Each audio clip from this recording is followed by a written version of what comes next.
Good afternoon, everyone. Assalamu alaikum. Yeah, come down nari. This is quick. I take among the notice come to talk to me. I quick handak hui nahaldagi mamang the macha but the pun greco. You think a pun bagi quick. Tang pun thok sina mayam na haibdom tang pulasi chak yaw sira yaw sira to gidom pulasi aduga hojik lady bairam dam siam warabne na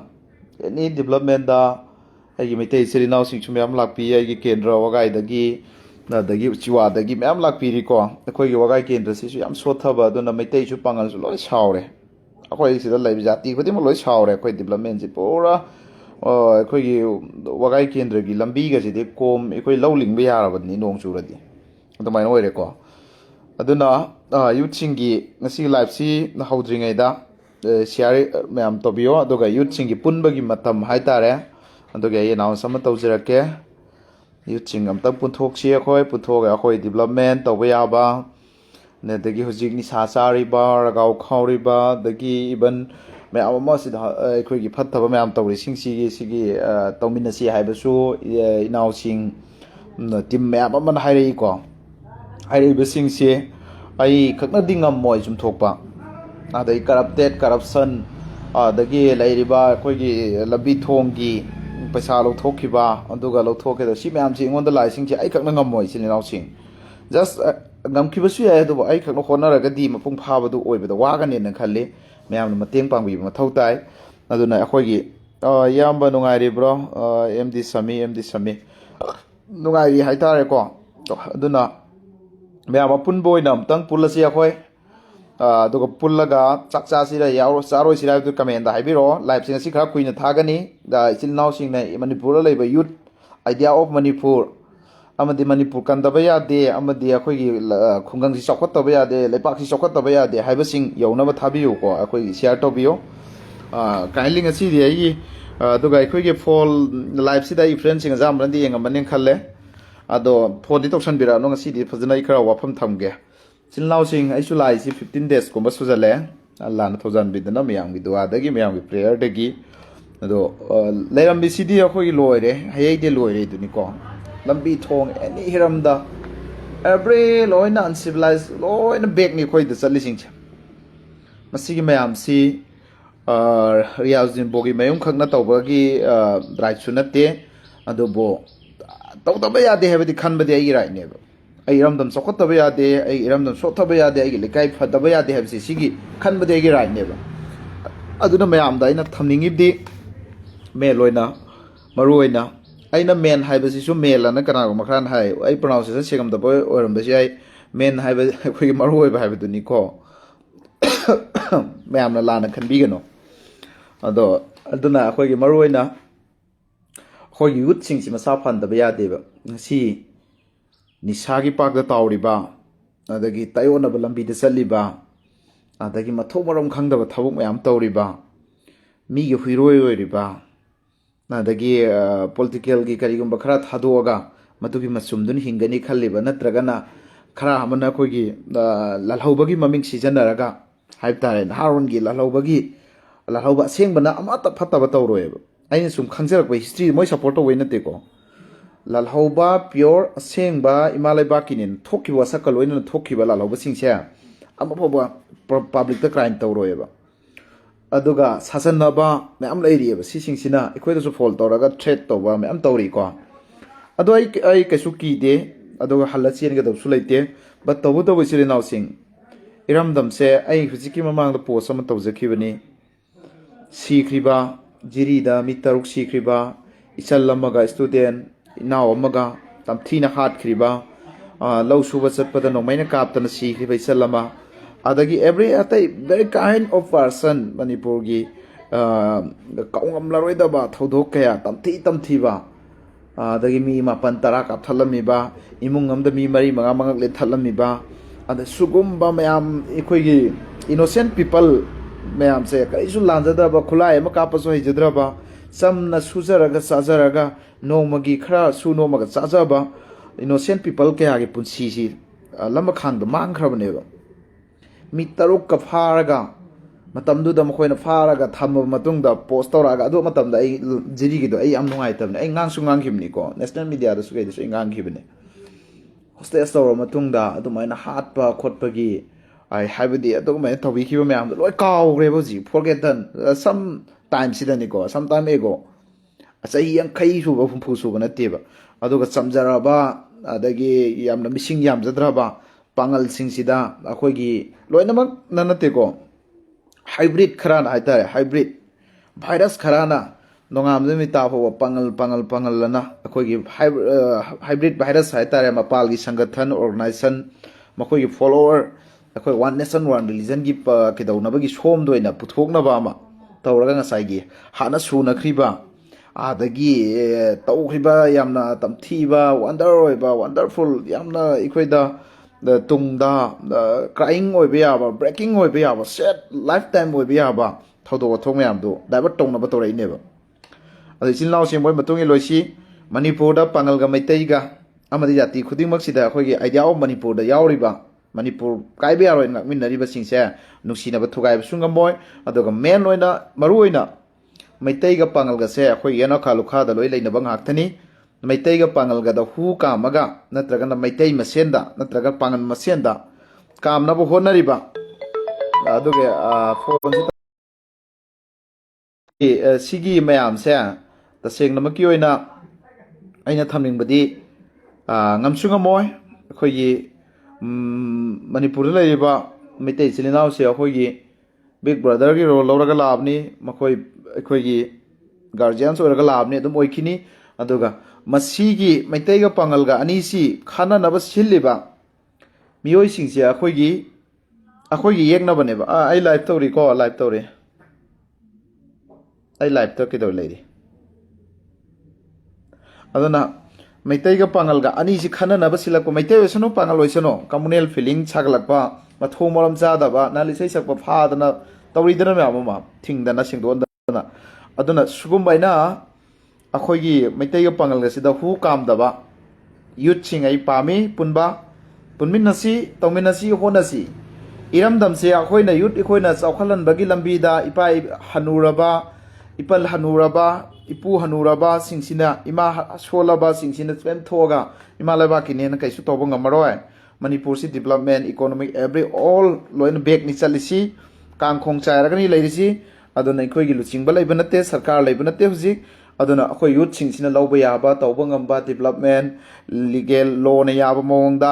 ꯑꯗꯨꯒ ꯑꯩꯈꯣꯏ ꯃꯅꯤꯄꯨꯔ ꯀꯟꯗꯧꯔꯤꯃꯦꯅ ꯍꯥꯏꯔꯒ ꯃꯊꯣꯡ ꯃꯔꯝ ꯆꯥꯗꯕ ꯊꯕꯛ ꯇꯧꯗꯕꯤꯗ ꯑꯆꯨꯝꯕ ꯑꯃꯗꯤ ꯑꯁꯦꯡꯕ ꯑꯃꯗꯤ ꯔꯥꯏꯠ ꯊꯤꯡꯀꯤꯡꯗꯨꯅ ꯑꯩꯈꯣꯏ ꯍꯣꯠꯅꯃꯤꯟꯅꯁꯤ ꯃꯗꯨꯗ ꯑꯩꯈꯣꯏꯒꯤ ꯑꯥꯏꯗꯤꯌꯥ ꯑꯣꯐ ꯃꯅꯤꯄꯨꯔꯗ ꯄꯥꯝꯕꯤꯕ ꯏꯆꯤꯜ ꯏꯅꯥꯎꯁꯤꯡ ꯑꯩꯒ ꯅꯍꯥꯟꯗꯒꯤ ꯄꯨꯟꯕ ꯄꯥꯕ꯭ꯂꯤꯛ ꯑꯃ ꯄꯨꯟꯁꯦ ꯍꯥꯏꯕꯗꯣ ꯄꯨꯜꯂꯁꯤ ꯃꯩꯇꯩ ꯑꯣꯏꯁꯅꯨ ꯄꯥꯡꯒꯜ ꯑꯣꯏꯁꯅꯨ every all welcome all communities in our state indigenous people ꯌꯦꯜꯍꯧꯃꯤ ꯑꯩꯈꯣꯏꯒꯤꯁꯤꯗ ꯂꯩꯔꯤꯕ ꯖꯥꯇꯤ 33 ꯑꯦꯅꯤ ꯁꯤꯒꯤꯁꯤꯡꯁꯦ ꯑꯩꯈꯣꯏ ꯄꯨꯟꯃꯤꯟꯅꯔꯁꯤ ꯅꯨꯄꯤꯁꯨ ꯅꯨꯄꯥꯁꯨ ꯂꯣꯏ ꯄꯨꯜꯂꯁꯤ ꯑꯩ ꯍꯣꯔꯦꯟ ꯁꯤꯒꯤꯁꯤꯗ ꯑꯗꯨꯝ ꯂꯥꯎꯊꯣꯛꯆꯔꯛꯀꯦ ꯂꯥꯁ ꯐꯥꯎ ꯌꯦꯡꯕꯤꯔꯣ ꯁꯦꯟꯇ꯭ꯔꯦꯜ ꯒꯚꯔꯟꯃꯦꯟꯠꯅ ꯀꯨꯀꯤꯒꯤ ꯁ꯭ꯇꯦꯠ ꯑꯃ ꯄꯤꯕ ꯄꯥꯝꯃꯤ ꯍꯥꯏꯕꯁꯤ ꯂꯣꯏꯅ ꯈꯪꯅꯔꯦ ꯑꯗꯨꯁꯨ ꯃꯅꯤꯄꯨꯔꯒꯤ ꯂꯥꯟꯗ ꯁꯔꯇꯥꯖ ꯑꯖꯤꯖ ꯈꯥꯟ ꯃꯍꯥꯛꯅ ꯁꯨꯃꯥꯏꯅ ꯀꯃꯦꯟ ꯄꯤꯔꯛꯏꯀꯣ ꯑꯩ ꯃꯥꯒꯤ ꯀꯃꯦꯟꯒꯤ ꯔꯤꯄ꯭ꯂꯥꯏꯗꯤ ꯄꯤꯖꯔꯔꯣꯏ ꯑꯗꯨꯒ ꯑꯃꯔꯣꯝꯗꯅ ꯌꯦꯡꯂꯨꯔꯁꯨ ꯀꯨꯀꯤꯅ ꯍꯟꯗꯛ ꯇꯥꯜꯂꯤꯕ ꯁꯦꯄꯔꯦꯠ ꯁ꯭ꯇꯦꯠ ꯑꯁꯤ ꯐꯪꯍꯧꯗ꯭ꯔꯕ ꯋꯥꯔꯜꯒꯤ ꯃꯐꯝ ꯈꯨꯗꯤꯡꯃꯛꯇ ꯀꯨꯀꯤꯕꯨ ꯔꯤꯐ꯭ꯌꯨꯖꯤ ꯑꯣꯏꯅ ꯂꯩꯔꯅꯤ ꯑꯗꯨꯅ ꯑꯩꯗꯤ ꯃꯣꯏ ꯒꯤꯞ ꯑꯞ ꯇꯧꯔꯛꯀꯅꯤ ꯍꯥꯏꯕꯒꯤ ꯊꯥꯖꯗꯦ ꯃꯅꯤꯄꯨꯔꯁꯤꯡꯁꯨ ꯒꯤꯞ ꯑꯞ ꯇꯧꯔꯛꯑꯣꯏ ꯁꯦꯟꯇ꯭ꯔꯦꯜ ꯒꯚꯔꯟꯃꯦꯟꯠꯒꯤ ꯈꯨꯠꯇ ꯂꯩ ꯍꯥꯏꯕꯁꯤ ꯌꯥꯅꯤꯡꯕ꯭ꯔꯥ ꯁꯔꯇꯥꯖ ꯅꯪꯒꯤꯗꯣ ꯑꯩ ꯌꯥꯝꯅ ꯀꯩ ꯑꯣꯏꯔꯦ ꯑꯗꯨꯅ ꯑꯩꯈꯣꯏ ꯌꯥꯝ ꯈꯪꯖ ꯍꯩꯖꯕ ꯅꯠꯇꯦ ꯍꯥꯏꯔꯔꯣꯏ ꯑꯗꯨꯅ ꯃꯗꯨꯒꯤꯗꯣ ꯑꯩ ꯅꯣ ꯀꯃꯦꯟ ꯇꯧꯖꯔꯒꯦꯀꯣ ꯔꯤꯄ꯭ꯂꯥꯏ ꯅꯪꯒꯤꯗꯣ ꯃꯌꯥꯝꯗꯣ ꯄꯥꯊꯣꯛꯑꯒꯗꯤ ꯇꯥꯔꯦ ꯃꯌꯥꯝꯅ ꯁꯤꯒꯤ ꯃꯥꯅ ꯍꯥꯏꯔꯤꯁꯤꯗ ꯀꯔꯤ ꯐꯥꯎꯕꯤ ꯍꯥꯏꯕꯗꯨꯗꯤ ꯑꯗꯨꯒꯤ ꯃꯌꯥꯝꯒ ꯑꯗꯨꯝ ꯁꯖꯦꯁ ꯇꯧꯅꯕꯤꯔꯣ ꯑꯗꯣ ꯑꯩꯈꯣꯏꯒꯤ ꯑꯥꯏꯗꯤꯌꯥ ꯑꯣꯐ ꯃꯅꯤꯄꯨꯔꯗ ꯄꯥꯝꯕꯤꯕ ꯏꯆꯤꯜ ꯏꯆꯦ ꯑꯗꯒꯤ ꯑꯩꯒꯤ ꯕ꯭ꯔꯗꯔ ꯑꯩꯒꯤ ꯏꯅꯥꯎꯁꯤꯡ ꯅꯈꯣꯏ ꯃꯌꯥꯝ ꯍꯥꯜꯗꯒꯤ ꯑꯩꯉꯣꯟꯗ ꯃꯦꯁꯦꯟꯖꯔꯗ ꯄꯔꯁꯣꯅꯦꯜꯗ ꯅꯠꯇ꯭ꯔꯒꯅ ꯃꯤ ꯑꯅꯤ ꯑꯍꯨꯝ ꯂꯥꯛꯑꯒ ꯎꯅꯕꯗꯣ ꯑꯗꯨ ꯅꯠꯇꯕꯗ ꯄꯥꯕ꯭ꯂꯤꯛ ꯃꯤꯇꯤꯡ ꯑꯃ ꯄꯥꯡꯊꯣꯛꯑꯁꯤ ꯑꯗꯨꯒ ꯑꯩꯒꯤ ꯑꯣꯔꯒꯅꯥꯏꯖꯦꯁꯟꯒꯤ ꯐꯥꯎꯟꯗꯦꯁꯟ ꯗꯦꯁꯨ ꯅꯛꯁꯜꯂꯛꯄꯅ ꯃꯔꯝ ꯑꯣꯏꯔꯒ ꯐꯦꯕꯋꯥꯔꯤ 22ꯗꯅꯤ ꯃꯌꯥꯝꯅꯁꯨ ꯃꯇꯦꯡ ꯄꯥꯡꯕꯤꯌꯨ ꯐꯥꯎꯟꯗꯦꯁꯟ ꯗꯦꯁꯤꯗ ꯑꯩꯈꯣꯏꯒꯤ ꯃꯅꯤꯄꯨꯔꯗ ꯂꯩꯔꯤꯕ ꯑꯩꯒꯤ ꯄꯥꯡꯒꯜꯒꯤ ꯄ꯭ꯔꯖꯥꯁꯤꯡ ꯄꯨꯟꯅ ꯄꯨꯟꯃꯤꯟꯅꯅꯕꯒꯤ ꯃꯌꯥꯝꯅꯗꯤ ꯆꯥꯛꯂꯦꯟ ꯌꯥꯎꯁꯤ ꯍꯥꯏꯔꯤ ꯑꯁꯤꯁꯨ ꯆꯥꯛꯂꯦꯟꯁꯦ ꯑꯩꯈꯣꯏꯒꯤ ꯇꯁꯦꯡꯅ ꯃꯁꯤꯗꯤ ꯄꯩꯁꯥꯗ ꯌꯥꯝ ꯆꯥꯎꯔꯛꯀꯗꯕ ꯑꯩꯈꯣꯏ ꯑꯣꯔꯒꯅꯥꯏꯖꯦꯁꯟꯁꯤꯗꯤ ꯂꯥꯏꯔꯕ ꯑꯣꯔꯒꯅꯥꯏꯖꯦꯁꯟꯅꯤ ꯑꯗꯨꯅ ꯃꯁꯤꯒꯤꯁꯤꯗ ꯌꯥꯎꯕ ꯌꯥꯎꯗꯕꯗꯨꯁꯨ ꯑꯩꯈꯣꯏꯒꯤ ꯌꯨꯠꯁꯤꯡꯅ ꯑꯍꯟꯁꯤꯡꯗ ꯏꯟꯁꯤꯟꯕ ꯌꯥꯔꯣꯏ ꯑꯩꯈꯣꯏ ꯌꯨꯠꯁꯤꯡꯁꯤꯒꯤ ꯊꯧꯅꯥ ꯃꯅꯤꯄꯨꯔꯗ ꯂꯩꯔꯤꯕ ꯑꯦꯖ ꯑꯦ ꯄꯥꯡꯒꯜꯒꯤ ꯑꯩꯈꯣꯏ ꯑꯣꯔꯒꯅꯥꯏꯖꯦꯁꯟꯁꯤꯗ ꯁꯞꯄꯣꯔꯠ ꯇꯧꯕꯤꯔꯤꯕꯁꯤꯡ ꯅꯈꯣꯏꯒꯤ ꯊꯧꯅꯥꯗꯨ ꯌꯦꯡꯉꯒ ꯑꯩ ꯑꯃꯨꯛꯇꯪ ꯈꯟꯖꯔ ꯑꯩꯈꯣꯏꯒ ꯅꯈꯣꯏ ꯃꯌꯥꯝꯒ ꯈꯟꯅꯔꯒ ꯑꯣꯜ ꯃꯅꯤꯄꯨꯔꯒꯤ ꯁꯤꯗꯤ ꯆꯥꯛ ꯌꯥꯎꯕ ꯃꯤꯐꯝ ꯑꯣꯏꯔꯛꯄꯅꯤꯅ ꯃꯗꯨꯗ ꯌꯥꯝꯅ ꯑꯦꯛꯁꯄꯦꯟꯁ ꯆꯥꯎꯔꯛꯀꯗꯕꯅꯤꯅ ꯃꯗꯨꯃꯗꯤ ꯄꯨꯕ ꯊꯥꯡꯕ ꯍꯦꯛꯇ ꯑꯩꯈꯣꯏꯅ ꯉꯝꯃꯣꯏ ꯑꯗꯨꯅ ꯃꯌꯥꯝ ꯀꯩꯗꯧꯁꯤ ꯍꯥꯏꯂꯥꯏꯠ ꯕꯦꯕꯤꯆꯥꯅꯤ ꯊꯦꯡꯛ ꯌꯨ ꯑꯗꯨꯅ ꯑꯩꯈꯣꯏꯒꯤ ꯂꯩꯔꯤꯕ ꯉꯁꯤꯒꯤ ꯂꯥꯏꯚ ꯑꯁꯤ ꯌꯦꯡꯕꯤꯔꯤꯕ ꯏꯆꯤꯜ ꯏꯅꯥꯎꯁꯤꯡꯅ ꯉꯁꯤꯒꯤ ꯂꯥꯏꯚ ꯑꯁꯤ ꯁꯤꯌꯥꯔ ꯇꯧꯕꯤꯌꯣ ꯑꯩꯈꯣꯏ ꯄꯨꯟꯁꯜꯂꯁꯤ ꯑꯩꯈꯣꯏ ꯄꯨꯟꯗꯕꯒꯤꯅꯤ ꯉꯁꯤ ꯏꯔꯝꯗꯝꯗ ꯄꯨꯟꯕ ꯋꯥꯠꯄꯒꯤꯅꯤ ꯏꯔꯝꯗꯝꯗ ꯉꯁꯤ ꯈꯩꯕꯨꯡ ꯇꯥꯔꯤꯁꯤ ꯑꯩꯒꯤ ꯖꯥꯇꯤꯁꯤ ꯍꯥꯟꯅ ꯄꯨꯟꯁꯟꯕ ꯃꯊꯪꯗ ꯑꯇꯣꯞꯄ ꯖꯥꯇꯤꯁꯤꯡꯒ ꯄꯨꯟꯃꯤꯟꯅꯕ ꯃꯊꯪꯗ ꯁ꯭ꯇꯦꯠ ꯑꯁꯤꯗ ꯂꯩꯔꯤꯕ ꯖꯥꯇꯤ ꯄꯨꯝꯅꯃꯛꯀ ꯄꯨꯟꯃꯤꯟꯅꯕꯒꯤ ꯃꯇꯝꯁꯤ ꯆꯍꯤ ꯑꯃꯗ ꯅꯠꯇ꯭ꯔ ꯊꯥ ꯑꯃꯗ ꯊꯥ ꯑꯅꯤꯗ ꯑꯍꯨꯝꯗ ꯑꯃꯨꯛꯇꯪ ꯊꯝꯒꯗꯕꯅꯦꯕ ꯑꯦꯅꯤ ꯃꯇꯝꯗ ꯑꯗꯣ ꯉꯁꯥꯏꯒꯤ ꯑꯩꯈꯣꯏꯒꯤ ꯀꯔꯤꯁꯤ ꯍꯥꯏꯕꯗꯤ ꯑꯦꯛꯖꯥꯝꯄꯜ ꯑꯩꯈꯣꯏ ꯄꯨꯟꯗꯕꯒꯤꯅꯦꯕ ꯉꯁꯤ ꯑꯩꯈꯣꯏ ꯏꯔꯝꯗꯝꯗ ꯆꯥꯏꯔꯤꯁꯤ ꯃꯔꯝꯗꯤ ꯃꯩꯇꯩꯒ ꯄꯥꯡꯒꯜꯒ ꯃꯩꯇꯩꯒ ꯀꯨꯀꯤꯒ ꯃꯩꯇꯩꯒ ꯅꯥꯒꯥ ꯁꯤ ꯃꯌꯥꯝꯁꯤ ꯊꯣꯛꯂꯛꯑꯣꯏꯗꯧꯔꯤꯁꯤ ꯑꯩꯈꯣꯏ ꯊꯥ ꯑꯃꯗ ꯄꯨꯜꯂꯗꯤ ꯑꯩꯈꯣꯏꯒꯤ ꯑꯥꯏꯗꯤꯌꯥ ꯑꯣꯐ ꯃꯅꯤꯄꯨꯔꯗ ꯌꯨꯝꯐꯝ ꯑꯣꯏꯕꯁꯤꯡꯅ ꯄꯨꯟꯃꯤꯟꯅꯔ ꯂꯩꯔꯒꯗꯤ ꯁꯤ ꯄꯥꯛ ꯊꯣꯛꯄ ꯉꯝꯃꯣꯏ ꯄꯨꯜꯂꯁꯤ ꯑꯩꯈꯣꯏ ꯄꯨꯟꯁꯤꯜꯂꯁꯤ ꯑꯩꯅ ꯍꯟꯗꯛꯀꯤ ꯃꯌꯥꯝꯗ ꯍꯥꯏꯗꯕꯅꯤ ꯍꯧꯖꯤꯛ ꯑꯩꯁꯨ ꯐ꯭ꯔꯤ ꯑꯣꯏꯔꯦ ꯈꯔ ꯑꯗꯨꯅ ꯃꯌꯥꯝꯅ ꯄꯨꯟꯕꯒꯤ ꯃꯇꯝꯁꯤ ꯑꯃ ꯑꯩꯈꯣꯏꯒꯤ ꯉꯁꯤꯒꯤ ꯂꯥꯏꯚꯁꯤꯗ ꯌꯦꯡꯂꯤꯕ ꯏꯆꯤꯜ ꯏꯅꯥꯎꯁꯤꯡꯅ ꯑꯗꯨꯝ ꯀꯃꯦꯟꯁꯨ ꯑꯩ ꯑꯗꯨꯝ ꯅꯈꯣꯏ ꯃꯌꯥꯝꯒꯤ ꯏꯟꯇꯔꯦꯁ ꯌꯦꯡꯒꯦ ꯄꯨꯜꯂꯔꯣꯏꯁꯤ ꯍꯥꯏꯔꯦ ꯑꯗꯨꯝ ꯇꯣꯛꯑꯁꯤ ꯀꯩꯁꯨ ꯀꯥꯏꯗꯦ ꯑꯗꯨꯒ ꯃꯌꯥꯝꯅ ꯄꯥꯔꯁꯣꯅꯦꯜꯗ ꯁꯨꯝ ꯂꯩꯔꯒꯗꯤ ꯑꯩ ꯄꯥꯔꯁꯣꯅꯦꯜꯗꯣ ꯍꯟꯕ ꯉꯝꯗ꯭ꯔꯦ ꯑꯩ ꯀꯦꯅꯣ ꯔꯤꯄ꯭ꯂꯥꯏ ꯑꯣꯜ ꯑꯦꯚ꯭ꯔꯤ ꯄꯥꯔꯁꯜ ꯀꯣ ꯃꯌꯥꯝ ꯄꯨꯝꯅꯃꯛꯀꯤ ꯑꯩ ꯔꯤꯄ꯭ꯂꯥꯏꯗꯤ ꯉꯝꯖꯗ꯭ꯔꯦ ꯋꯥꯔꯧꯕꯤꯅꯨ ꯌꯥꯝꯕꯅꯦꯅ ꯑꯌꯥꯝꯕ ꯑꯩꯅ ꯌꯦꯡꯕꯗ ꯁꯪꯕꯗ ꯃꯦꯁꯦꯟꯖꯔꯗ ꯂꯥꯛꯄ 2-3ꯒꯨꯝꯕ 4ꯒꯨꯝꯕ ꯑꯩ ꯍꯜꯂꯝꯃꯤꯀꯣ ꯅꯣꯡꯃꯒꯤ ꯑꯗꯣ ꯕꯦꯔ ꯀꯥꯏꯟ ꯑꯣꯐ ꯅꯝꯕꯔ ꯇꯥꯅꯩ ꯅꯝꯕꯔ ꯊꯥꯔꯝꯃꯤ ꯐꯣꯟ ꯇꯧꯁꯜꯂꯦ ꯐꯣꯟꯁꯤꯁꯨ ꯉꯝꯗ꯭ರೆ ꯑꯗꯣ ꯄꯨꯟꯃꯤꯟꯅꯔꯒ ꯑꯩꯈꯣꯏꯒꯤ ꯃꯅꯤꯄꯨꯔꯗ ꯂꯩꯔꯤꯕ ꯄꯥꯡꯒꯜꯒꯤ ꯌꯨꯠꯁꯤꯡ ꯃꯦꯟ ꯑꯣꯏꯅ ꯃꯤꯅ ꯅꯤꯁꯥ ꯍꯨꯔꯥꯟꯕꯗ ꯕꯗꯅꯥꯝ ꯇꯧꯔꯤꯁꯤ ꯃꯁꯤ ꯑꯩꯈꯣꯏ ꯃꯤꯉꯣꯟꯗꯁꯨ ꯃꯤꯅ ꯇꯧꯔꯛꯏꯁꯤ ꯀꯔꯤꯒꯤꯅꯣ ꯍꯥꯏꯕꯁꯤ ꯑꯩꯈꯣꯏ ꯃꯁꯦꯟꯗꯁꯨ ꯚꯥꯞ ꯇꯥꯅꯕ ꯃꯊꯧ ꯇꯥꯏꯌꯦꯕ ꯑꯩꯈꯣꯏꯗꯒꯤ ꯁꯤꯡꯒꯜ ꯑꯃꯐꯥꯎ ꯌꯥꯎꯗ꯭ꯔꯒꯗꯤ ꯃꯤꯅ ꯍꯥꯏꯔꯛꯁꯅꯣꯕ ꯑꯗꯨ ꯊꯦꯡꯅꯁꯦꯕ ꯑꯩꯈꯣꯏꯗꯒꯤꯁꯨ ꯌꯥꯎꯕꯒꯤꯅꯦꯕ ꯍꯨꯔꯥꯟꯕ ꯅꯤꯁꯥ ꯆꯥꯕ ꯅꯤꯁꯥ ꯌꯣꯟꯕꯁꯤ ꯌꯥꯎꯕꯒꯤꯅꯦꯕ ꯗ꯭ꯔഗ് ꯅꯤꯁꯥ ꯍꯨꯔꯥꯟꯕ ꯍꯥꯏꯔꯤꯁꯤ ꯁꯤ ꯑꯦꯛꯁꯦꯞ ꯇꯧꯒꯗꯕꯅꯦꯕ ꯑꯩꯈꯣꯏꯁꯨ ꯑꯦꯛꯁꯦꯞ ꯇꯧꯒꯗꯕꯅꯦꯕ ꯃꯁꯤ ꯑꯩꯈꯣই ꯑꯁꯣꯏꯕ ꯌꯥꯎꯔꯤꯁꯤ ꯁꯃꯥꯖ ꯑꯩꯈꯣꯏꯁꯨ ꯃꯅꯤꯄꯨꯔꯒꯤ ꯂꯩꯔꯤꯕ ꯌꯦꯜꯂꯣ ꯐꯨꯔꯨꯞꯁꯤꯗ ꯑꯩꯈꯣꯏꯒꯤ ꯑꯁꯣꯏꯕ ꯌꯥꯎꯕꯗꯨꯅ ꯃꯤꯅ ꯍꯥꯏꯔꯛꯏꯁꯤ ꯆꯨꯝꯃꯤꯀꯣ ꯍꯥꯏꯁꯤ ꯁꯤꯁꯨ ꯈꯟꯗꯕ ꯃꯊꯧ ꯇꯥꯏꯌꯦꯕ ꯖꯁ ꯉꯥꯛꯇꯪꯒꯤ ꯑꯩꯈꯣꯏꯒꯤ ꯀꯔꯤ ꯇꯧꯕꯗ ꯁꯦꯟꯇꯤꯃꯦꯟ ꯆꯠꯄ ꯌꯥꯔꯣꯏꯕ ꯑꯗꯣ ꯍꯧꯖꯤꯛꯀꯤ ꯑꯩꯁꯨ ꯒ꯭ꯔꯥꯎꯟꯗ ꯂꯩꯔꯛꯑꯕꯅꯤꯅ ꯑꯩꯅ ꯍꯥꯏꯔꯛꯏꯁꯤ ꯇꯥꯔꯤꯕ ꯃꯌꯥꯝꯁꯤꯡꯁꯤꯗ ꯑꯐ ꯐꯠꯇꯕ ꯃꯌꯥꯝꯁꯤꯡꯁꯤ ꯑꯩꯈꯣꯏ ꯂꯣꯏꯅ ꯈꯟꯅꯕ ꯃꯊꯧ ꯇꯥꯏꯌꯦꯕ ꯅꯤꯁꯥ ꯆꯥꯕ ꯑꯃꯐꯥꯎ ꯂꯩꯇ꯭ꯔꯕ ꯅꯤꯁꯥ ꯌꯣꯟꯕ ꯂꯩꯇ꯭ꯔꯕ ꯃꯇꯝꯗ ꯑꯩꯈꯣꯏꯒꯤ ꯃꯤꯅ ꯕꯗꯅꯥꯝ ꯇꯧꯔꯛꯑꯣꯏꯕ ꯂꯩꯕꯒꯤ ꯃꯤꯅꯁꯨ ꯍꯥꯏꯔꯛꯏꯕꯅꯦꯕ ꯂꯩꯕꯒꯤꯅꯦꯕ ꯃꯩꯇꯩꯗꯁꯨ ꯂꯩ ꯄꯥꯡꯒꯜꯗꯁꯨ ꯂꯩ ꯅꯥꯒꯥꯗꯁꯨ ꯂꯩ ꯀꯨꯀꯤꯗꯁꯨ ꯑꯦꯕ꯭ꯔꯤ ꯑꯣꯜ ꯀꯝꯃꯨꯅꯤꯇꯤꯁꯇ ꯅꯤꯁꯥ ꯆꯥꯕ ꯌꯣꯟꯕ ꯂꯩ ꯅꯤꯁꯥ ꯍꯥꯏꯁꯤ ꯌꯨꯁꯨ ꯅꯤꯁꯥꯅꯤ ꯒꯟꯖꯥꯁꯨ ꯅꯤꯁꯥꯅꯤ ꯅꯝꯕꯔ 4ꯁꯨ ꯅꯤꯁꯥꯅꯤ ꯃꯥꯒꯤ ꯗꯤꯐ꯭ꯔꯦꯟꯒꯤ ꯑꯗꯨꯒꯤ ꯂꯩꯕꯩ ꯋꯥꯅꯦꯕ PUBG lover level good ichau full support bro don't worry baby sani thank you aduna aikogi aina haningbadi aigi samaj aigi communities aigi local aigi laikai aigi imung si hana chumba mathau tai otherwise aduga matungda aikogi mathangda aikogi kari haitara adugi matungda aikogi atopa lan thogadamneba aduna ꯑꯩꯈꯣꯏꯒꯤ ꯀꯝꯃꯨꯅꯤꯇꯤꯁꯇ ꯐꯠꯇꯕ ꯇꯧꯔꯤꯕꯁꯤ ꯍꯥꯟꯅ ꯑꯩꯈꯣꯏ ꯊꯤꯡꯁꯤ ꯍꯣꯠꯅꯃꯤꯟꯅꯁꯤ ꯑꯗꯨꯒ ꯒ꯭ꯌꯥꯟ ꯇꯥꯗꯕ ꯑꯗꯒꯤ ꯑꯩꯈꯣꯏꯒꯤ ꯅꯍꯥꯔꯣꯜꯗ ꯌꯨꯠꯁꯤꯡꯗ ꯁꯣꯏꯔꯤꯕꯁꯤꯁꯨ ꯑꯩꯈꯣꯏ ꯆꯨꯝꯊꯣꯛꯅꯕ ꯃꯇꯝ ꯄꯤꯁꯤ ꯃꯤꯅ ꯈꯨꯠ ꯊꯤꯟꯖꯜꯂꯛꯇ꯭ꯔꯤꯉꯩꯗ ꯃꯤꯅ ꯈꯨꯠ ꯊꯤꯟꯖꯜꯍꯟꯗꯕꯤꯗ ꯑꯩꯈꯣꯏꯅ ꯑꯣꯏꯅ ꯋꯥꯔꯛꯁꯤ ꯋꯥꯇꯦꯝꯁꯤ ꯑꯥꯏꯟꯒꯤ ꯑꯣꯏꯕ ꯃꯇꯦꯡ ꯂꯧꯔꯒ ꯑꯥꯏꯟꯒꯤ ꯑꯣꯏꯕ ꯃꯥꯅ ꯇꯧꯔꯨꯕꯗꯨꯒꯤ ꯄꯅꯤꯁꯃꯦꯟ ꯐꯪꯍꯟꯁꯤ ꯍꯥꯏꯕꯁꯤ ꯉꯁꯤ ꯏꯔꯩꯆꯥ ꯈ꯭ꯋꯥꯏ ꯄꯨꯝꯅꯃꯛꯇ ꯊꯝꯖꯔꯤ ꯏꯆꯤꯜ ꯏꯅꯥꯎꯁꯤꯡ ꯔꯤꯌꯥꯖꯨꯗꯤꯟ ꯉꯥꯡꯕ ꯌꯥꯕ ꯇꯧꯕ ꯌꯥꯕ ꯑꯗꯨꯝ ꯃꯐꯝ ꯃꯇꯝꯗ ꯉꯥꯡꯖꯔꯦ ꯂꯣꯏꯖꯔꯦ ꯃꯌꯥꯝ ꯏꯁꯨꯗ ꯃꯌꯥꯝ ꯑꯃ ꯂꯩꯈ꯭ꯔꯦ ꯑꯗꯨꯕꯨ ꯑꯩꯈꯣꯏꯅ ꯍꯤꯡꯂꯤꯉꯩ ꯃꯇꯝꯁꯤꯗ ꯑꯩꯅ ꯍꯥꯏꯖꯅꯤꯡꯕꯗꯤ ꯃꯤꯑꯣꯏꯕꯒꯤ ꯄꯨꯟꯁꯤ ꯑꯁꯤ ꯏꯆꯤꯜ ꯏꯅꯥꯎꯁꯤꯡ ꯍꯥꯔꯠ ꯑꯦꯇꯦꯛ ꯑꯣꯏꯔꯛꯄ ꯌꯥꯏ ꯑꯗꯒꯤ ꯀꯦꯟꯁꯔ ꯑꯣꯏꯔꯛꯄ ꯌꯥꯏ ꯀꯔꯤ ꯑꯣꯏꯕ ꯌꯥꯏ ꯑꯗꯨꯝ ꯕꯗꯅꯥꯝ ꯑꯃꯇ ꯆꯥꯔꯒ ꯑꯗꯨꯝ ꯁꯤꯅꯦꯕ ꯖꯁ ꯑꯩꯅ ꯁꯤꯈ꯭ꯔꯁꯨꯀꯣ ꯍꯤꯡꯕ ꯁꯤꯕꯁꯤꯗꯤ ꯏꯁꯣꯔꯒꯤ ꯂꯥꯏ ꯈꯨꯠꯇ ꯂꯩꯕꯅꯤ ꯀꯩꯒꯨꯝꯕ ꯖꯁ ꯁꯤꯈ꯭ꯔꯒꯁꯨ ꯃꯌꯥꯝꯗ ꯑꯩꯅ ꯍꯥꯏꯖꯔꯝꯒꯗꯕꯗꯤ ꯑꯩ ꯆꯨꯝꯕ ꯃꯊꯧ ꯇꯥꯏ ꯐꯠꯇꯕ ꯂꯝꯕꯤꯗ ꯆꯠꯂꯨꯔꯁꯨ ꯃꯗꯨꯕꯨ ꯇꯣꯕꯥ ꯇꯧꯊꯣꯛꯑꯒ ꯑꯜꯂꯥꯗ ꯄ꯭ꯔꯦꯌꯔ ꯇꯧꯔꯒ ꯍꯥꯏꯖꯔꯒ ꯅꯤꯖꯔꯒ ꯑꯩꯒꯤ ꯂꯦꯝꯍꯧꯔꯤꯕ ꯑꯆꯨꯝꯕ ꯂꯝꯕꯤꯗ ꯆꯠꯅꯕ ꯑꯩꯈꯣꯏꯒꯤꯗ ꯍꯥꯏꯔꯒꯅ ꯑꯜꯂꯥꯍꯨꯝꯃꯏꯍꯗꯤꯅ ꯁꯤꯔꯥꯇꯜ ꯁꯤꯔꯥꯇꯜ ꯃꯨꯁꯇꯀꯤꯝ ꯌꯥ ꯑꯆꯨꯝꯕ ꯂꯝꯕꯤ ꯄꯤꯅꯕꯤꯌꯣꯅ ꯑꯗꯨꯃꯥꯏꯅ ꯍꯥꯏꯕ ꯃꯔꯝꯗꯤ ꯑꯆꯨꯝꯕ ꯂꯝꯕꯤ ꯄꯤꯅꯕꯤꯌꯣꯅ ꯏꯁꯣꯔꯗ ꯅꯤꯕ ꯃꯄꯨꯗ ꯅꯤꯕꯁꯤ ꯌꯥꯝ ꯍꯔꯥꯎꯋꯦ ꯍꯥꯏꯕ ꯑꯗꯨꯅ ꯑꯦꯅꯤ ꯃꯇꯝꯗ ꯑꯦꯅꯤ ꯍꯣꯌꯥꯔꯗ ꯑꯩꯈꯣꯏ ꯏꯁꯣꯔꯕꯨ ꯀꯥꯎꯗꯕ ꯃꯄꯨꯕꯨ ꯀꯥꯎꯗꯕ ꯑꯗꯨꯒ ꯂꯣꯏꯅꯅ ꯑꯍꯜ ꯂꯃꯟ ꯊꯛꯁꯤ ꯈꯥꯁꯤ ꯕꯦꯕꯥꯔ ꯑꯗꯨꯒ ꯁꯤꯒꯤꯁꯤꯡꯁꯤ ꯀꯥꯎꯗꯕꯤꯗ ꯍꯣꯠꯅꯃꯤꯟꯅꯁꯤ ꯑꯩꯈꯣꯏꯅ ꯍꯦꯛꯇ ꯑꯣꯔꯒꯅꯥꯏꯖꯦꯁꯟ ꯑꯃ ꯁꯦꯝꯃꯒ ꯅꯠꯇ꯭ꯔꯒꯅ ꯑꯩꯅ ꯑꯗꯨꯅ ꯄ꯭ꯔꯁꯤꯗꯦꯟꯅꯤ ꯅꯠꯇ꯭ꯔꯒ ꯑꯩꯅ ꯑꯗꯨꯅꯤ ꯑꯁꯤꯅꯤ ꯑꯩ ꯑꯗꯨꯒꯤꯅꯤꯅ ꯇꯧꯗꯕ ꯑꯜꯂꯥꯍꯅ ꯄꯤꯅꯗꯅ ꯏꯁꯣꯔꯅ ꯄꯤꯅꯗꯅ ꯍꯧꯖꯤꯛ ꯑꯩꯈꯣꯏ ꯅꯦꯁꯅꯦꯜꯗ ꯑꯗꯒꯤꯗꯤ ꯏꯟꯗꯤꯌꯥꯒꯤ ꯃꯐꯝ ꯀꯌꯥꯗꯁꯨ ꯌꯧꯖꯔꯨꯔꯦ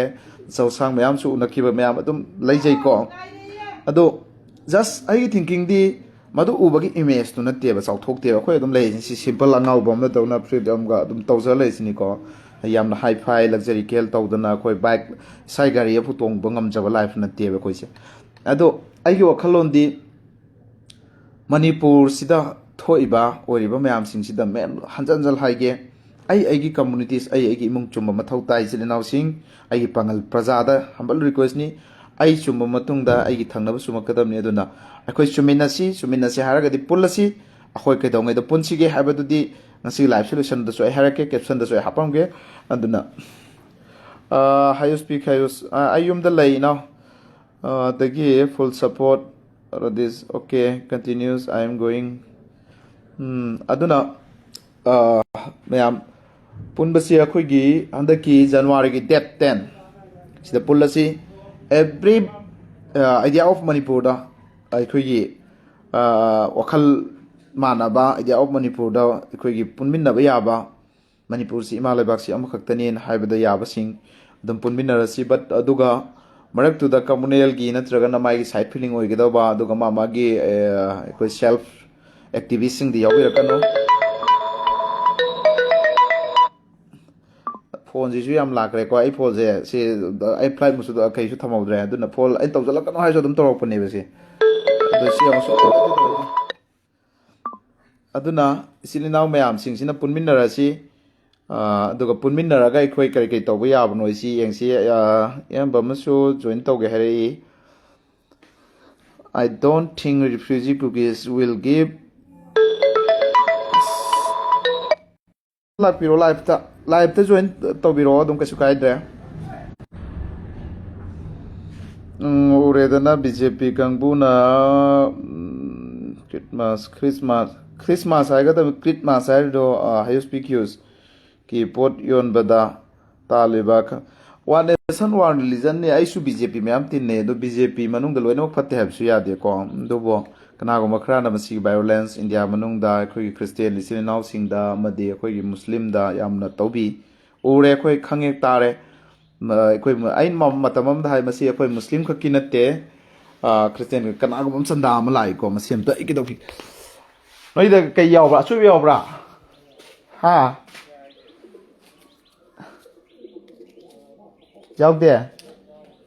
ꯁꯤꯂꯥ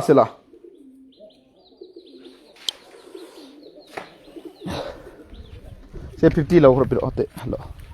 ꯀꯥꯏ ꯑꯣꯏꯗꯣꯏꯅꯣ ꯅꯈꯣꯏ ꯃꯌꯥꯝ ꯈꯟꯗꯩꯅꯦ ꯑꯣ ꯅꯣꯏ ꯑꯣꯟꯂꯥꯏꯟꯗ ꯀꯩꯗꯧꯔꯗꯤ ꯐꯕ ꯑꯣꯟꯂꯥꯏꯟꯗ ꯌꯥꯎꯗꯕꯅꯤꯅ ꯅꯨꯡꯉꯥꯏꯇꯕ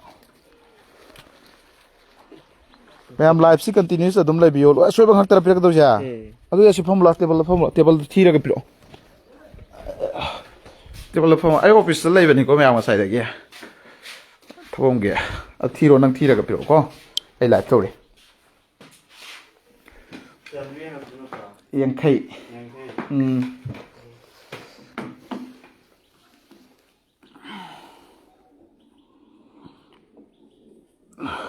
ꯑꯗꯨꯅ ꯏꯆꯤꯜ ꯏꯅꯥꯎꯁꯤꯡ ꯍꯧꯖꯤꯛ ꯑꯩꯈꯣꯏꯒꯤ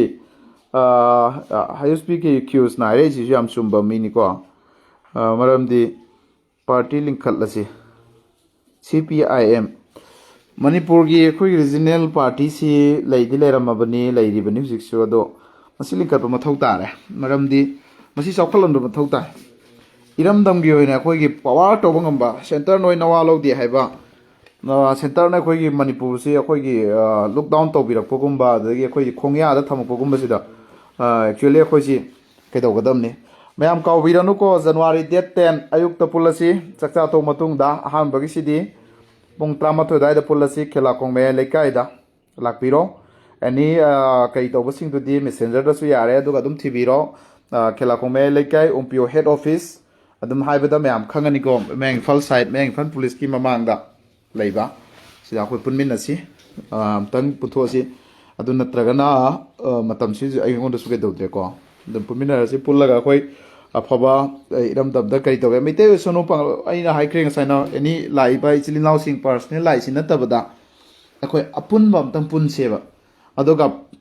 ꯌꯨꯠꯁꯤꯡꯗ ꯑꯩꯅ ꯒ꯭ꯔꯨꯞꯇꯁꯨ ꯀꯩꯗꯁꯨ ꯌꯥꯝ ꯍꯥꯏꯖꯕ ꯑꯃ ꯂꯣꯅ ꯌꯥꯗꯕ ꯊꯕꯛ ꯑꯃ ꯐꯥꯎꯕ ꯑꯩ ꯌꯥꯔꯣꯏ ꯑꯩ ꯑꯦꯛꯁꯦꯞ ꯇꯧꯕ ꯅꯣꯏ ꯍꯥꯠꯀꯦ ꯍꯥꯠꯈ꯭ꯔꯣ ꯑꯗꯨꯒ ꯂꯣꯒꯤ ꯃꯈꯥꯗ ꯌꯥꯕ ꯏꯟꯗꯤꯌꯥꯒꯤ ꯑꯩꯈꯣꯏꯒꯤ ꯏꯟꯗꯤꯌꯥꯗ ꯆꯠꯅ ꯀꯥꯡꯂꯣꯟ ꯃꯌꯥꯝ ꯄꯤꯔꯤꯗꯅ ꯑꯩꯈꯣꯏꯒꯤ ꯀꯟꯁꯇꯤꯇ꯭ꯌꯨꯟꯁꯤꯅ ꯄꯤꯔꯤꯕ ꯁꯤꯒꯤ ꯂꯣ ꯑꯦꯟ ꯑꯣꯔꯗꯔꯒꯤ ꯃꯈꯥꯗ ꯑꯩꯈꯣꯏ ꯆꯠꯃꯤꯟꯅꯁꯤ ꯑꯗꯨ ꯅꯠꯇꯕꯗꯗꯤ ꯀꯩꯒꯨꯝꯕ ꯑꯃꯐꯥꯎ ꯑꯦꯛꯁꯦꯞ ꯇꯧꯕ ꯑꯃ ꯀꯦꯔꯂꯥꯗ ꯐꯨꯜ ꯁꯞꯄꯣꯔꯠꯅꯤ ꯑꯣꯏꯁꯨ CPIMꯒꯤ ꯄꯨꯔꯛꯑꯒꯦ ꯏꯆꯤꯜ ꯏꯅꯥꯎꯁꯤꯡ ꯑꯁꯤꯒꯤꯗꯤ ꯂꯥꯏꯐꯁꯦ ꯑꯗꯨꯝ ꯑꯩ ꯀꯩꯗꯧꯒꯦ ꯈꯔ ꯁꯥꯡ ꯊꯥꯔꯒꯦ ꯃꯔꯝꯗꯤ ꯃꯁꯤ ꯀꯩꯗꯧꯅꯤꯡꯕ ꯍꯪꯅꯤꯡꯕ ꯑꯗꯨꯗꯒꯤ ꯀꯅꯥꯒꯨꯝꯕ ꯑꯩꯈꯣꯏꯒꯤ ꯀꯩꯗꯧꯗꯕꯁꯨ ꯑꯗꯨꯝ ꯀꯩꯗꯧꯔꯁꯅꯨꯀꯣ ꯃꯔꯝꯗꯤ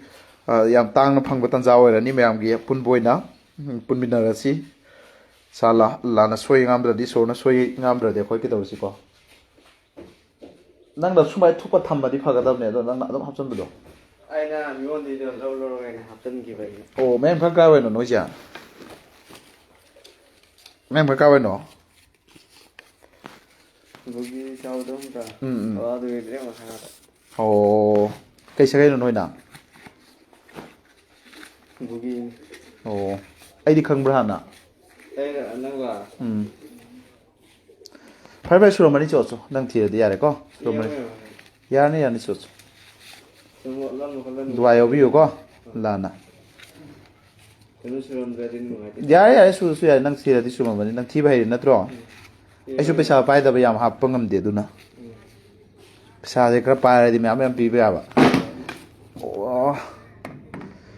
ꯑꯌꯥꯝꯕꯁꯤ ꯃꯤꯅꯗꯤ ꯄꯩꯁా ꯌꯥꯝ ꯄꯥꯏꯕ ꯃꯥꯟꯕ ꯃꯅꯨꯡꯗꯗꯤ ꯖꯤꯔꯣꯅꯤ ꯇꯥꯔꯤꯁꯦ ꯍꯥ ꯑꯩꯈꯣꯏ ꯑꯣꯔꯒꯅꯥꯏꯖꯦꯁꯟ ꯑꯣꯐꯤꯁꯅꯦ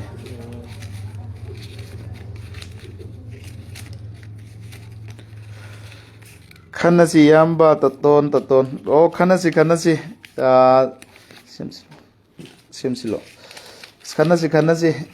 ꯈꯟꯅꯕꯁꯦ ꯑꯩꯈꯣꯏ ꯐꯣꯜꯗ ꯌꯥꯔꯔꯣꯏ ꯏꯆꯤꯜ ꯏꯅꯥꯎꯁꯤꯡ ꯑꯝꯇꯪ ꯄꯨꯟꯊꯣꯛꯑꯁꯤ ꯑꯗꯨꯒ ꯑꯩꯈꯣꯏꯒꯤ ꯄꯨꯊꯣꯛꯑꯒ ꯑꯩꯈꯣꯏ ꯄꯨꯟꯅ ꯑꯣꯔꯒꯅꯥꯏꯖꯦꯁꯟ ꯁꯦꯝꯗꯕ ꯗꯔꯀꯥꯔ ꯂꯩꯇꯦꯀꯣ ꯄꯨꯜꯂꯒ ꯑꯩꯈꯣꯏ ꯇꯧꯕ ꯌꯥꯕ ꯗꯤꯕꯂꯞꯃꯦꯟ ꯑꯗꯒꯤ ꯂꯝꯕꯤ ꯊꯣꯡꯒꯤ ꯁꯣꯛꯏꯕ ꯇꯧꯔꯤꯕ ꯃꯌꯥꯝ ꯑꯗꯒꯤ ꯁꯤꯒꯤ ꯑꯦꯕ꯭ꯔꯤ ꯑꯣꯜ ꯂꯩꯔꯤꯕ ꯃꯌꯥꯝꯁꯤꯡꯁꯦ ꯀꯦꯟꯗ꯭ꯔ ꯈꯨꯗꯤꯡꯃꯛꯇ ꯁꯤꯒꯤ ꯃꯌꯥꯝꯁꯤ ꯏꯁꯨꯁꯤ ꯄꯨꯊꯣꯛꯅꯔꯒ ꯑꯩꯈꯣꯏꯅ ꯉꯝꯕ ꯁꯔꯀꯥꯔꯁꯤꯗꯤ ꯍꯧꯖꯤꯛ ꯑꯩꯈꯣꯏꯒꯤ ꯁꯔꯀꯥꯔꯁꯤꯗꯤ ꯂꯩꯇꯕꯒꯨꯝꯅꯦꯕ ꯃꯔꯝꯗꯤ ꯑꯩꯈꯣꯏ ꯁꯔꯀꯥꯔꯗꯤ ꯂꯩꯇ꯭ꯔꯦ ꯁꯔꯀꯥꯔ ꯍꯥꯏꯕꯗꯤ ꯒꯕꯔꯃꯦꯟ ꯍꯧꯖꯤꯛꯇꯤ ꯑꯩꯈꯣꯏꯒꯤ ꯃꯅꯤꯄꯨꯔꯒꯤ ꯍꯥꯟꯅꯒꯤ ꯑꯩꯈꯣꯏ ꯐꯔꯁꯨ ꯐꯠꯇ꯭ꯔꯁꯨ ꯁꯔꯀꯥꯔ ꯑꯃ ꯂꯩꯔꯝꯕꯗꯨꯅꯗꯤ ꯈ꯭ꯋꯥꯏꯗꯒꯤ ꯍꯦꯟꯅ ꯐꯩꯀꯣ ꯑꯗꯣ ꯂꯩꯇꯕꯅꯤꯅ ꯃꯁꯤꯒꯤ ꯍꯤꯔꯝ ꯈꯨꯗꯤꯡꯃꯛꯇ ꯑꯋꯥꯠꯄꯒꯤ ꯑꯋꯥꯠꯄ ꯉꯥꯛꯇꯅꯤ ꯈꯥꯡꯃꯤꯟꯅꯁꯤ ꯏꯆꯤꯜ ꯏꯅꯥꯎꯁꯤꯡ ꯁꯤꯗꯩ ꯍꯦꯟꯅ ꯇꯝꯊꯤꯕ ꯑꯋꯥꯒꯤ ꯂꯥꯟꯗ ꯑꯩꯈꯣꯏ ꯈꯥꯡꯉꯛꯈ꯭ꯔꯕꯅꯤ ꯆꯍꯤ 8 ꯈꯨꯟꯇꯥꯛꯄꯗ ꯁꯤꯇ ꯅꯠꯇꯅ ꯕ꯭ꯔꯤꯇꯤꯁꯅ ꯑꯣꯠ ꯅꯩꯕ ꯃꯌꯥꯝ ꯑꯃꯗ ꯃꯌꯥꯝ ꯈꯥꯡꯂꯛꯈ꯭ꯔꯕꯅꯤ ꯑꯗꯨꯗꯒꯤ ꯑꯩꯈꯣꯏ ꯗꯥꯝ ꯄꯥꯁꯄꯥ ꯊꯝꯖꯤꯟꯗꯅ ꯃꯅꯤꯄꯨꯔꯗ ꯁꯨꯠ ꯑꯦꯟ ꯁꯥꯏꯠ ꯑꯣꯔꯗꯔ ꯊꯝꯗꯅ ꯇꯧꯕꯗ ꯃꯌꯥꯝ ꯑꯃ ꯑꯩꯈꯣꯏꯒꯤ ꯏꯔꯝꯗꯝꯗ ꯂꯩꯔꯤꯕ ꯆꯅꯨꯔꯥ ꯀꯌꯥ ꯑꯗꯨꯗꯒꯤ ꯏꯃꯥ ꯏꯕꯦꯟꯀꯌꯥ ꯏꯄꯥ ꯏꯄꯜ kaya ꯑꯗꯒꯤ ꯊꯋꯥꯏ ꯄꯣꯟꯊꯥ ꯊꯋꯥꯏꯁꯨ ꯃꯌꯥꯝ ꯀꯠꯈ꯭ꯔꯦ ꯑꯗꯨꯒꯤ ꯃꯊꯛꯇꯁꯨ ꯈꯥꯡꯉꯒ ꯂꯥꯛꯑꯝꯃꯤ ꯃꯁꯤꯁꯨ ꯍꯧꯖꯤꯛꯀꯤ ꯂꯥꯟ ꯊꯣꯛꯏꯕ ꯂꯥꯟꯁꯤꯁꯨ ꯑꯩꯈꯣꯏꯒꯤ ꯑꯗꯨꯝ ꯏꯁꯣꯔꯅ ꯂꯥꯟꯅ ꯂꯣꯏꯁꯤꯜꯂꯛꯀꯅꯤꯅ ꯈꯜꯂꯤꯀꯣ ꯑꯗꯨꯝ ꯊꯨꯅ ꯂꯣꯏꯁꯤꯜꯍꯟꯕꯤꯕꯁꯨ ꯑꯣꯏꯁꯅꯨ ꯑꯗꯨꯅ ꯑꯩꯈꯣꯏ ꯄꯨꯟꯅ ꯌꯨꯅꯤꯇꯤ ꯑꯣꯏꯅ ꯑꯩꯈꯣꯏꯅ ꯀꯩꯒꯨꯝꯕ ꯂꯩꯍꯧꯗ꯭ꯔꯒꯗꯤ ꯉꯁꯤꯗꯤ ꯑꯩꯈꯣꯏꯒꯤ ꯂꯥꯏꯐ ꯑꯩꯈꯣꯏꯒꯤ ꯄꯨꯟꯁꯤꯒꯤ ꯖꯦꯅꯦꯔꯦꯁꯟꯁꯦ ꯃꯁꯤ ꯑꯩꯒꯤ ꯇꯥꯡꯀꯛꯁꯤ ꯂꯣꯏꯁꯤꯟꯈꯤꯅꯤ ꯑꯗꯨꯕꯨ ꯇꯨꯡꯒꯤ ꯃꯤꯔꯣꯟꯁꯤꯡꯅ ꯑꯩꯈꯣꯏꯗ ꯇꯤꯟ ꯁꯤꯠꯅꯒꯅꯤ ꯐꯠꯇꯕ ꯈꯔꯅ ꯇꯧꯔꯒ ꯂꯩꯕꯥꯛ ꯊꯨꯒꯥꯏꯔꯒ ꯑꯗꯨꯒ ꯑꯩꯈꯣꯏꯒꯤ ꯍꯌꯦꯡ ꯇꯨꯡꯒꯤ ꯃꯤꯔꯣꯟꯁꯤꯡꯅ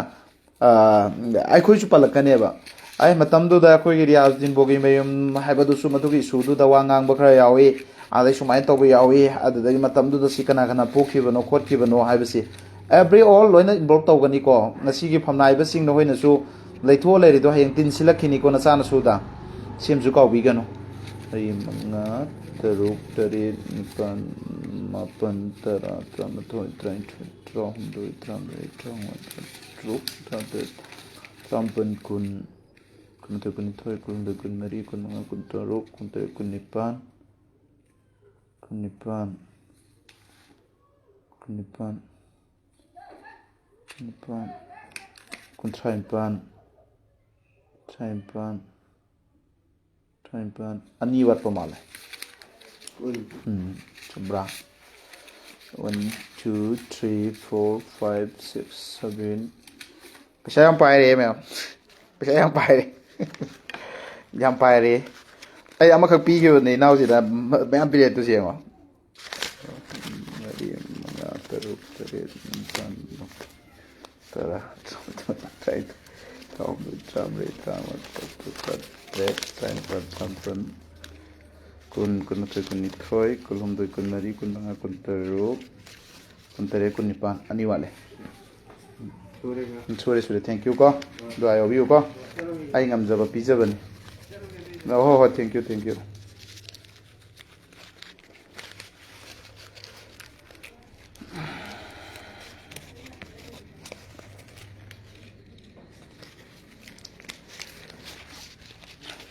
Kaya ama khak pibani aduna sim bandal lam phange hoi India pesa yamdra chewa to sim phange sina mo entertainment sakre ko kharai dagi sarkar no lehelaroi CPIM oina lehelasi natrabadi nima leibak mayang leibak oldoraba kuidrabani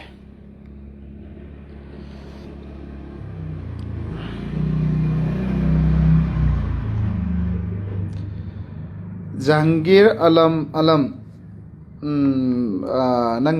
phajaba ma thire ado noi ma koi noi si koi noi chan koi nai live se ngadi nang comment da su ran ne doi kai dro Jahangir Alam nang piriba comment do nungai te ko tabi ga no matung da ai ke no mai ke huram du su haram phataba sab su haram jina to bu su haram aduga just chinthi bu su haram ai se hekta ke do bi ab nati ko Tenthoi chab su haram adu di senthoi chab to chama naraktra phataba chab jina to chama naraktra adu haram du basak khango chinde ngang thoi se lagi nabi ne hairam dro ikoi gi wal sida miyoi bagi chin ji kwai gi cheksalona adu ga ikoi gi maitei silina amadi manipur da play ro pangal singi pawro da haidro miyoi bana sibana sinna sana sibana khongon dana chin se yamna control to nammi ba do kit to phamong le nambira kano do si thoi dab su to gano Yambarias nungai ye Rohan Rahul handak de ten da pulasi ko nakoi mayam adugi duda loina lakpiu ko pulasi akoi pullaga any kendra leiriba singsida awana tariba sothariba ai Facebook ki followers singche thanks ni maramdi any helpline ki thagat pada ado paisa pang bi re mayam sina ado mayam su am harawi nakoi do ai am pi ko sise nakoi na to da mai pa kanin ju khalle aina thagalai sing do leitraba tolaba taraba kana hane engba ngamdraba maitei da su pangal da suni makoina na koi da kabak pase aingon da di fall tore imni kappa ga na koi mayam sigi prayer to bi ko lem na mangoi noi kaw gano lem na sumang mangoi afabagi wa khanaraga sin thina bagi wa yauna roisi hoi adunia sida Jahangir Alam ba ke no don nam sin thira mekra ko dunia yare Laskar MD nang krai Taliban lom de lakpura Laskar kaina yare hai nachin na kha do taning da tumin leitho ta ba hai si bo boin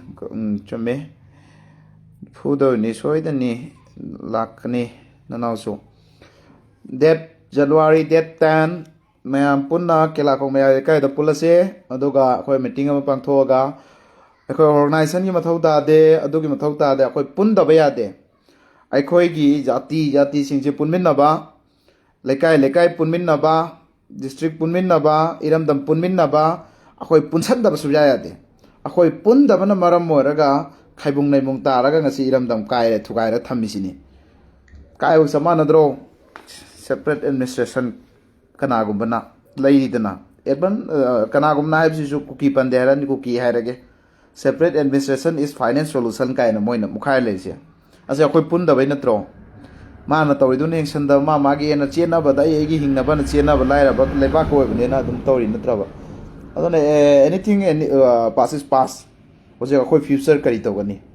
ꯑꯩꯈꯣꯏꯒꯤ next ꯖꯦꯅꯦꯔꯦꯁꯟꯒꯤ ꯍꯧꯒꯠꯂꯛꯏꯕ ꯌꯦꯜꯍꯧꯃꯤꯁꯤꯡꯒꯤ ꯁꯥꯇ꯭ꯔ ꯅꯍꯥꯔꯣꯟꯁꯤꯡ ꯀꯔꯤ ꯇꯧꯒꯅꯤ ꯍꯥꯏꯕꯁꯦ ꯑꯩꯈꯣꯏꯒꯤ ꯑꯉꯝꯕ ꯇꯧꯔꯝꯁꯦꯕ ꯐꯦꯛ ID ꯄꯥꯏꯔꯒ ꯇꯨꯡꯗ ꯁꯤꯛꯂꯛꯀꯅꯨꯅꯦ ꯆꯨꯝꯃꯦ ꯍꯥꯏꯌꯨ ꯁ꯭ꯄꯤꯛ ꯌꯨꯁ ꯃꯣꯏ ꯐꯦꯛ ꯑꯥꯏꯗꯤ ꯑꯣꯏꯔꯝꯒꯅꯤ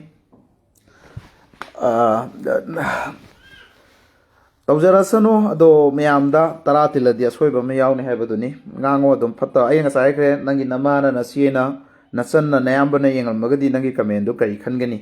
ꯃꯈꯥ ꯇꯥꯕꯤꯔꯛꯑꯅꯨꯀꯣ ꯅꯈꯣꯏꯒ ꯑꯩ ꯃꯥꯟꯁꯨ ꯃꯥꯟꯅꯅꯤꯡꯗꯦ ꯅꯣꯏ ꯀꯃꯦꯟꯗꯨ ꯄꯥꯁꯨ ꯄꯥꯔꯛꯑꯣꯏ ꯅꯪꯅ ꯑꯦꯅꯤ ꯑꯩꯉꯣꯟꯗ ꯂꯤꯁꯤꯡ ꯀꯌꯥꯅ ꯑꯩꯉꯣꯟꯗ ꯊ꯭ꯔꯦꯠ ꯇꯧꯈ꯭ꯔꯦ ꯂꯤꯁꯤꯡ ꯀꯌꯥꯅ ꯕꯦꯠ ꯀꯃꯦꯟ ꯇꯧꯈ꯭ꯔꯦ ꯑꯩꯈꯣꯏ ꯑꯗꯣ ꯏꯒꯅꯣꯔ ꯇꯧꯕ ꯍꯩꯀꯣ ꯇꯧꯖꯧ ꯑꯗꯨꯝ ꯅꯪꯒꯤ ꯒꯨꯅꯥꯅꯤ ꯅꯪꯒꯤ ꯄꯥꯞꯅꯤ ꯃꯗꯣ ꯑꯩ ꯅꯉꯣꯟꯗ ꯀꯩꯁꯨ ꯍꯥꯏꯔꯣꯏ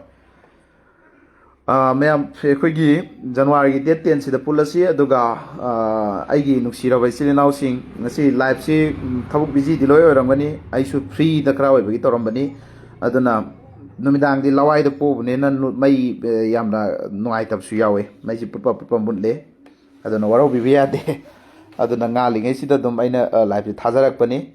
ꯑꯗꯨꯅ ꯏꯆꯤꯜ ꯏꯅꯥꯎꯁꯤꯡ ꯌꯦꯡꯕꯤꯔꯤꯕꯁꯤꯡꯅ ꯏꯔꯝꯗꯝꯗ ꯂꯩꯔꯤꯕ ꯏꯔꯩ ꯆꯥꯛꯈ꯭ꯋꯥꯏ ꯄꯨꯝꯅꯃꯛꯀꯤ ꯃꯐꯝꯗꯉꯁꯤꯒꯤ ꯂꯥꯏꯐꯁꯤ ꯖꯅꯋꯥꯔꯤꯒꯤ ꯗꯦꯠ 10ꯗ ꯄꯨꯟꯒꯗꯧꯔꯤꯕ ꯃꯐꯝ ꯑꯁꯤꯒꯤ ꯌꯥꯎꯍꯧꯅꯕ ꯑꯃꯗꯤ ꯌꯥꯎꯃꯤꯟꯅꯅꯕ ꯑꯃꯗꯤ ꯎꯅꯅꯕꯒꯤ ꯇꯥꯟꯖꯥꯗꯨ ꯂꯧꯖꯕ ꯐꯪꯅꯕ ꯑꯩꯈꯣꯏ ꯂꯥꯏꯐ ꯑꯁꯤꯕꯨ ꯁꯤꯌꯥꯔ ꯇꯧꯊꯣꯛꯄꯤꯌꯣ ꯃꯅꯤꯄꯨꯔꯒꯤ ꯀꯣꯆꯤꯟ ꯀꯣꯌꯥ ꯈꯨꯗꯤꯡꯃꯛꯇ ꯌꯧꯍꯟꯕꯤꯌꯣ ꯍꯥꯏꯕꯁꯤ ꯑꯩꯅ ꯃꯤꯌꯥꯝꯗ ꯍꯝꯕꯜ ꯔꯤꯀ꯭ꯋꯦꯁ ꯇꯧꯖꯔꯤ ꯉꯁꯤꯒꯤ ꯂꯥꯏꯐ ꯑꯁꯤꯗ ꯁꯄꯣꯔꯠ ꯇꯧꯕꯤꯔꯤꯕ ꯑꯃꯗꯤ ꯌꯦꯡꯕꯤꯔꯛꯏꯕ ꯑꯗꯒꯤ ꯑꯐꯕ ꯁꯄꯣꯔꯠ ꯀꯃꯦꯟ ꯇꯧꯕꯤꯔꯤꯕ ꯄꯨꯝꯅꯃꯛꯄꯨꯁꯨ ꯊꯥꯒꯠꯆꯔꯤ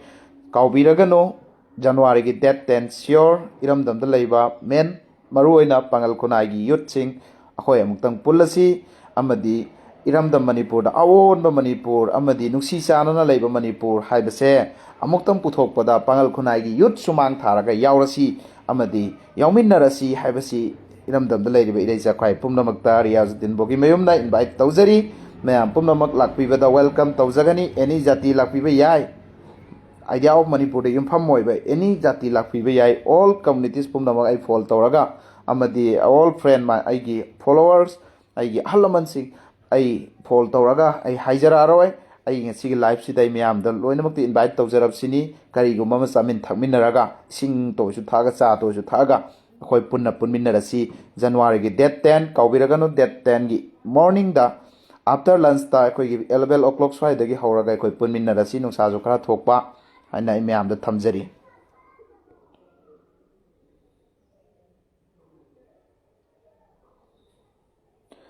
ꯀꯨꯀꯤ ꯃꯩꯇꯩ ꯍꯥꯏꯅ ꯄꯜꯂꯔꯣꯏꯁꯤ ꯆꯨꯝꯃꯦ ꯀꯨꯀꯤ ꯃꯩꯇꯩ ꯑꯗꯨ ꯑꯁꯤ ꯂꯣꯏ ꯄꯜꯂꯔꯣꯏꯁꯤ ꯑꯗꯨꯁꯨ ꯆꯨꯝꯃꯤ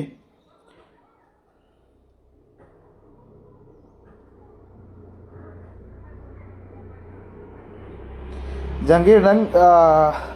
ꯅꯪ ꯑꯗꯨꯝ ꯉꯥꯡꯍꯧꯔ ꯂꯩꯍꯧꯔꯣꯀꯣ